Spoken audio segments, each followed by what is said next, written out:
All right, let's continue now and look at number 5. And on this one, the first thing we want to make sure we do is put it in descending order. So that means we start with the term with the highest power on it, so 16x squared. And then the next term is the 20x. And then finally the -6, it would be plus -6, but we can also write that as -6.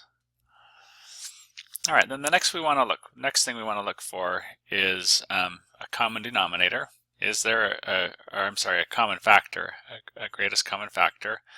And since these are all even coefficients, then we know that 2 is a common factor at least. And I think that's the greatest one. Yeah, it is the greatest one. So we'll factor a 2 out. That leaves 8x squared plus 10x minus 3. Okay, now for the rest of this, we're ready to use the AC rule.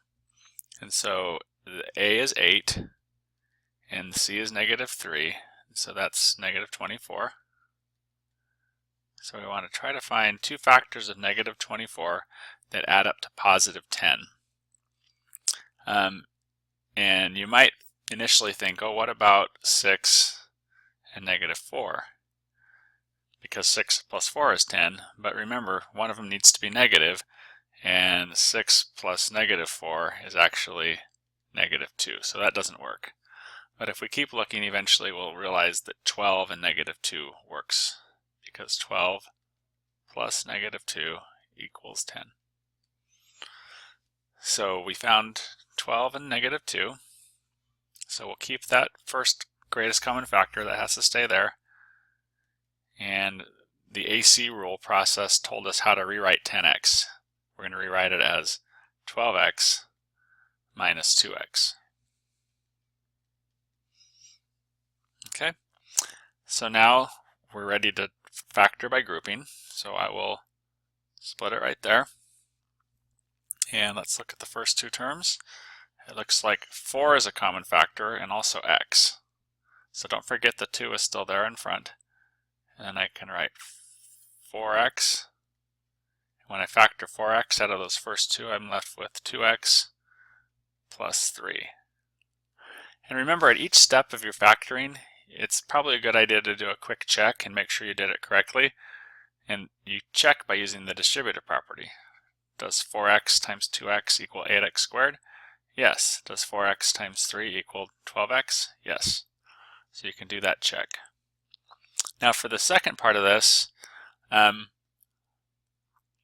since both of these terms are negative, we should factor out a -1.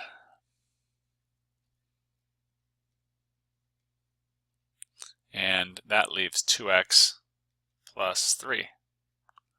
And again, we can check -1 times 2x is -2x.